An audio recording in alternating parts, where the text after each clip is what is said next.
in order to justify a backdoor approach to getting into Syria. We create a new terrorist organization. Basically, they divided the rebels in Syria into two groups. Say, you're going to be the existing rebels, and you're going to be the new group called ISIS, and we'll set you off into Iraq, but you come from Syria, so we'll have an excuse to get back into Syria to attack ISIS. And now they're announcing all of that, and we talked about this last year and predicted it. It's now happening. It also throws the military off, the rank and file, who were really getting upset 2 years ago about openly backing al-Qaeda. Now they have a reason to go back in the region. Oh, and while we're at it, call in airstrikes for the good Syrian rebels. So exactly as we said they would do it, they're now doing it. That's right. They've got Turkey involved in direct shipping of arms and ammunition and funds and things to both sides, ISIS and the so-called moderate rebels. They're all controlled by Western intelligence through Israeli agents who are peppered the area with very highly trained Arab, Muslim radicals that they've trained to go in and direct these things and to be the recipients of various funds. So this is a very directed false flag attack of ISIS. But it is still meant to keep Americans diverted from the real crisis in the future, which is Russia and China, as they continue to build for a strike against the West. I do not believe that Ukraine is going to trigger that directly. I think this is a 3 or 4 year process. All right, stay there. We got to go to break. Yeah. Long segment coming up. We'll segue into the detonator for World War III. Is it Ukraine? Is it North Korea? What's really happening in Ukraine? Joel Skousen's expert opinion. He knows what he's talking about, folks. We'll be right back and take your phone calls. I'm Alex Jones. Joel Skousen is our guest, worldaffairsbrief.com. And your calls are coming up here in just a few minutes. Specific questions for Joel Skousen. 800-259-9231. 800-259-9231. Joel, I want to finish up with Russia and China and geopolitical issues and just get your take on the eugenics, anti-human, anti-family, anti-male, political correctness. People say, oh, silly political correctness, but it's really designed to do something more, curtail language and just shut people down and teach a form of ninnying knowledge, of obsessing on what people say and being offended to shut down real debate. But before we go there, finishing up with Russia and what you think is happening in Ukraine. Well, we are seeing, as I continue to predict, that Russia is being let have a pass here. They are in really open invasion now within Ukraine with limited troops, but highly trained troops. Ukraine is actually sabotaging their own version of the war. The generals have leaked out. They're not allowed to win this. They're not allowed to put in sufficient troops to win anything. It's a phony war. But, you know, we continue to battle the major propaganda within our own movement, Alex, of those, and these are sincere people, most of them. I mean, the Eric Zuses and the Lindmans are pro-Russian leftists who will continue to claim that Russia has no sins, that Putin has no sins, and that Castro has no sins. This is just a globalist conspiracy against these innocent countries, but it is not. The globalists are not innocent. They want to provoke war, but they really don't want to, in fact, engage Russia. They want Russia to continue to look worse as they move through, and Russia is a predator nation. Russia is in Ukraine to take back Ukraine before World War III, and you'll see that after Ukraine is taken, or at least half of Ukraine, they probably won't get through completely to western Ukraine, but I think they'll get it surrounded with Moldova. Fully half of Ukraine will fall to the new Russia, and then they'll start working on the Baltics. All the while, I'll tell you, NATO will do nothing, and the U.S. will do nothing. Sending arms to Ukraine will do nothing because there's no way that they can be used, sophisticated arms, without training. It'll be, if anything, a giveaway to the Russians who will capture a lot of those weapons. And I continue to insist, though, that the anti-globalists, of which I count myself as one, certain of our members on it are incorrect when they continue to hype that this was a Western promulgated coup. It's true that the Western governments, when they're facilitating some of the opposition, but this was, in fact, a Russian coup to the core. A year ago, almost this week, we saw the unexplainable happen, where the opposition was allowed to win because the riot police, run by the pro-Russian Yanukovych regime, were ordered back to the barracks, giving the opposition the free run of the governmental palace, the governmental buildings, and then on the Saturday following that day, the pro-Russian Party of Regions ousted their own president. It would be as if constitutional conservatives had been rioting and protesting in Washington, D.C. for 3 months, and all of a sudden the Marines abandoned the White House, let us walk through the White House, and the next day the Democrats ousted Barack Obama. How believable would that be? But that's exactly what happened in Ukraine. It could not have been a Western coup because the Western opposition had no powers to order the Berkut back to the barracks and to order the Republic or their version of the Democratic Party to oust their own leader. And that's why I say this is a false pro-Western government, particularly sabotaging the war, working in combination with Russia to eventually let Russia take back Ukraine. Now, Joel Skousen, I agree with you on probably 97% of what you have to say. And on this subject, I get your perspective. What you're saying is true. But let's pull back. When this all started a year ago, I went and showed the clips of the State Department saying we've put $5 billion in the last 15 years. George Soros made statements on CNN, on different shows that he was involved in the destabilization. They want to destabilize, have the two sides fight with each other, let Russia carve off a piece of it in probably some secret deal.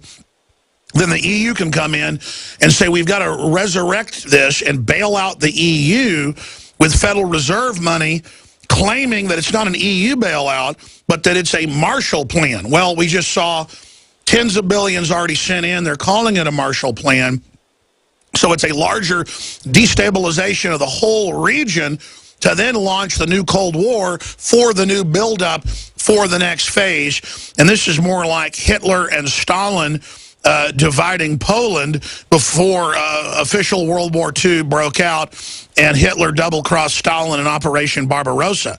So that's what I see happening. So I don't lionize the West or the Putonians, I guess you could call them.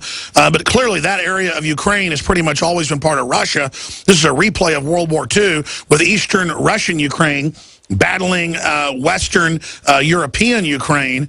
And so that's why you see the same players there. So I see it more as the globalists just wanting turmoil to consolidate control. Well, you got to remember, the globalists are playing both sides, always have. They've been building up Russia while they pretend to fight Russia in a Cold War, building up China while they pretend to fight. Same thing happening here. It was a propaganda lie when Victoria Nuland said that they'd put $5 billion into Ukraine. That was the entire budget for all of Eastern Europe. You can't put $5 billion into a country like Ukraine and not have it show up in the banking system. In other words, she was propagandizing, speaking to a pro-Ukrainian rally. But there's no way that they injected that directly into Ukraine. And George Soros, being the globalist leader, is basically feeding the fire within Russia and others to get people who want to believe this was a Western coup. But you see, the U.S. knows, the media knows that the Berkut went back to the barracks. The media knows the Party of Regions unelected their own leader. Nobody in the press has asked why and how did that happen and how did the Western opposition do that. Until someone answers that question, my proof stands. This was a ruse, just like the phony fall of the Soviet Union was a deception. The phony coup in Ukraine is a Russian coup, and that Poroshenko and Yevchenko are working for the Russians and sabotaging. That's why Poroshenko has all his friends are Russian oligarchs. That's why he betrayed the Eastern Russians with his campaign promises. He refused to let them speak Russian in Eastern Ukraine. He enraged them. He sent in mercenaries to attack his own people, to betray. So that Russia could then look like the savior coming in and taking over. Yeah, in other words, they've been sabotaging. This looks like And I've got the proof, as I say, that these pro-Western leaders are actually still working for Russia, just like Timoshenko was working for Putin. Well, I mean, it's on record that the entire leadership of Al-Qaeda and ISIS is working for NATO, working for the U.S., working for Turkey, working for Israel, working for Pakistan. I mean, it just keeps coming out. So that would fit the paradigm. That's right. We have to look deeper than the obvious on these things. And going back to this, I still think that the trigger for World War III is not going to be Ukraine. It's going to build up Russia as the hegemonious enemy right across the border from Europe, and it's going to allow Europe to... But I think we're going to see, just like happened in Yalta, just like what happened in Munich, we're going to see them continue to pamper and be permissive with the Russians right up into the war. But the actual trigger probably started in North Korea. Has to be a reason why the Western governments continue to be permissive with North Korea compared to Iran. There's going to be a war in the Middle East with Iran as soon as Syria is, taken down with Israel attacking Iran. But ultimately, I think we have time. I think this war is going to cover for the excuse of getting the entire West into a militarized global government. And I think that's where all this is leading. But I don't think it's imminent. I think this is going to take time. You're going to see Ukraine mature for another year before they move into the Baltics. And the reason I say that is that Russia and China still need more time to continue to build these weapon systems that they're in the process of building right now. And we are going to continue to disarm, which is suicidal. But as you said, that's to entice the attack when the whole secret project...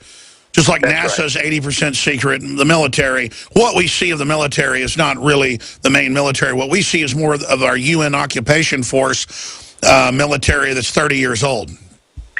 That's right. Our government has secret weapon systems they're developing. They're going to allow this a nuclear attack on American military forces so as to justify getting us into a new world order. They need our American military forces to be taken down in order to rampage or get us into a militarized global government. But then they're going to pull out, I think, these secret weapons, probably space-based anti-missile weapons that are really effective with warheads on them, unlike our current crop of ABMs. And they're going to hold back the Russian and Chinese nuclear attacks while they regroup. And I think there's going to be a... But the Russians and Chinese are smart. They know about all the secret weapons. I'm not sure they do. I think they suspect. That's what's kept them at bay for many. That's why they're still skittish about attacking. But I don't... Didn't they see how we set up Japan to attack? I mean, they got to know that's how the West and the British intelligence operates. Yeah, you would think so. But you've got to remember that the Russians and the Chinese have, as part of their strategic blood, they must attack the West. They do want to take down the West, so they're not going to be deterred. They're just looking for how much more can we build before we're confident enough to take them down. And I think, with PDD-60, which they also have got to know about, PDD-60 tells our nuclear forces not to expect to launch on warning, but to expect to absorb a nuclear first strike. That was 1997. I think that was a telegraph message. Don't expect to get the codes to be able to launch against the first strike. You're going to absorb a first strike. Yeah, and they took the launch codes away from the sub-commanders, yeah. Yeah. And then they, had that agreement with Clinton, with the Soviets. It was just a one-sided agreement. We're going to keep 50% of our missile submarines in port at any one time to make sure that you can target it more easily, to show our good intent that we have no offensive attempt. But as you know, there's a lot of hidden secret nukes that the United States has. I mean, everybody cheats. I'm convinced that the globalists have a plan to win this after they absorb a nuclear first strike on our military. But remember, the cities are not the target. The Russians and Chinese want to blackmail us into submission, not destroy the markets that they depend on. So I think the globalists know that. This is a very complex scenario. I understand people's reluctance to want to maybe see this. Well, it's kind of a paradox. They need our military to be kind of the UN global force. They want to build up NATO as the new UN army. That's admitted. That's who they keep using for these UN operations. But they know inherently one of the only cores of Americana, even though our military's been part of these evil wars, is the military. They know the military is the most awake group of the globalist conspiracy. That's why they want to coup d'etat them in a nuclear attack. Yeah, I think you're right, Alex. Well, that fits in because they absolutely hate the military. Look what they do to them with these secret death lists and all the rest of it. We didn't get to get into social issues. I want to have you back soon to do that because I want to go to phone calls as promised. Brandon in Texas, you're on the air with Joel Skousen.